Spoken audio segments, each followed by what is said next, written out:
Hoy vamos a calcular el campo magnético de una espira circular con corriente. Bueno, llamamos a una espira circular simplemente un alambre en forma circular por el cual pasa una corriente I. Si vemos desde arriba, podemos suponer, por ejemplo, que la corriente va en sentido contrario a las manecillas del reloj. Recordemos que la corriente tiene la dirección del movimiento de las cargas positivas. Para calcular el campo magnético de esta corriente circular, primero que todo calculamos el campo magnético que genera cada elemento de corriente, es decir, cada trozo de alambre multiplicado por la corriente, que lo llamaremos elemento de corriente. Es decir, que en cualquier punto del espacio debemos calcular el campo magnético de cada elemento de corriente y sumar esos vectores para obtener el campo magnético total. Veamos cómo se calcula. Bueno, para esto acudimos a la ley de Biot-Savart, la cual nos dice cuál es el campo magnético que genera un elemento de corriente. Entonces, este es un producto cruz entre el elemento de corriente y el vector unitario del radio que va desde el elemento de corriente hasta el punto en donde se quiere hallar el campo magnético. Aquí μ sub 0 en el sistema internacional de unidades es igual a 4pi por 10 a la menos 7 Tesla por metro sobre amperio. Entonces, de esta manera, el campo magnético tendrá unidades de Tesla. Al reemplazar μ sub 0 en la fórmula, pues nos va a dar, al fin y al cabo, después de simplificar las unidades, la unidad de Tesla. ¿Qué pasa si ahora tenemos dos elementos de corriente? Pues si tenemos dos elementos de corriente, tendremos dos vectores campo magnético y al sumarlos nos dará el vector campo magnético resultante. Desde luego esto sería reemplazando cada delta de B por su expresión de la ley de Biot-Savart para cada elemento de corriente. Es decir que para hallar el campo magnético de toda la espira, tendremos que hallar muchos campos magnéticos, cada uno de los cuales corresponde a un elemento de corriente. Como estos elementos son infinitamente pequeños, los cuales aquí se representan por los vectores amarillos, se hacen grandes precisamente para visualizar.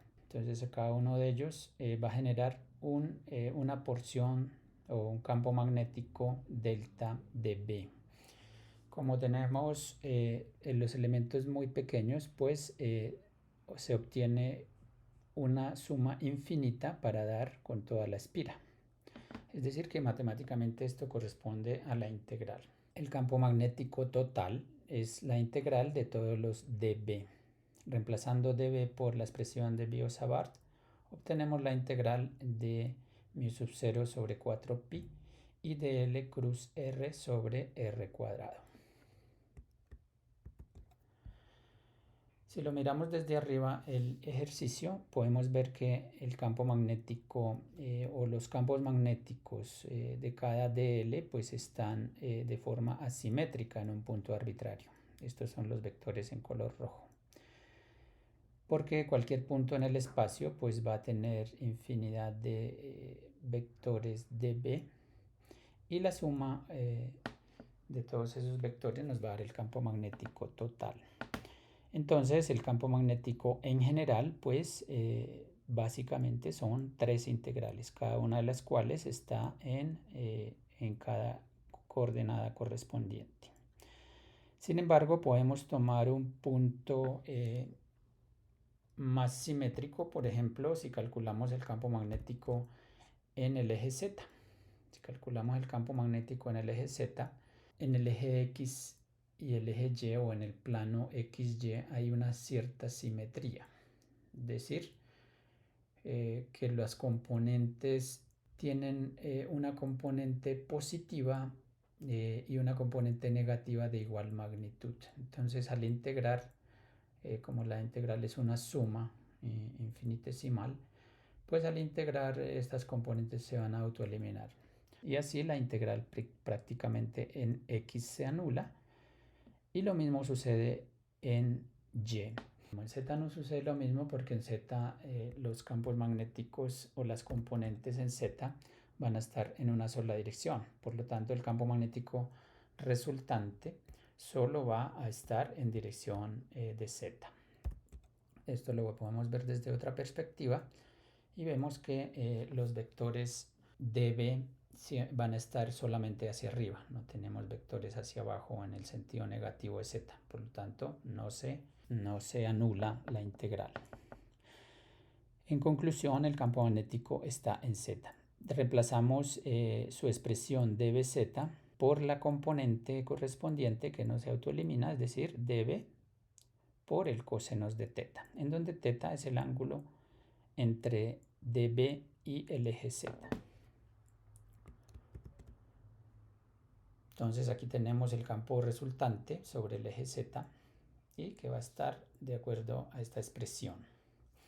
Aquí aparece un ángulo beta adicional, que es el ángulo correspondiente cuando reemplazo dB por la expresión de Biot-Savart. Recordemos que Biot-Savart está expresada a través del producto cruz y la magnitud del producto cruz está dada a través del seno del ángulo entre los dos vectores. Entonces beta en este caso corresponde a el ángulo entre DL y R. Bueno, pues reemplazamos los valores para estas funciones trigonométricas, pues siempre vamos a tener 90 grados entre DL y R. Por lo tanto, este ángulo es constante para todos los DL y es igual a 90 grados, lo cual nos da seno de 90 grados igual a 1. Por otra parte, el ángulo teta, si nosotros recorremos todos los DL, también es constante.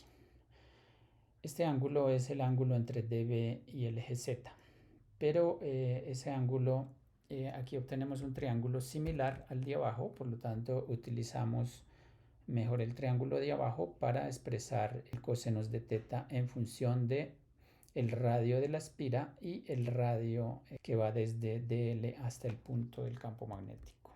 Es decir, teniendo esas dos expresiones, las podemos reemplazar en nuestra fórmula del campo magnético y obtenemos una fórmula más sencilla. Sacamos las constantes de la integral y al fin y al cabo la integral va con respecto a DL.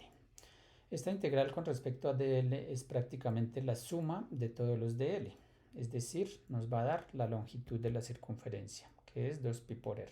Reemplazamos este valor en el campo magnético y obtenemos finalmente el campo magnético para un punto sobre el eje de la espira, es decir, sobre el eje Z.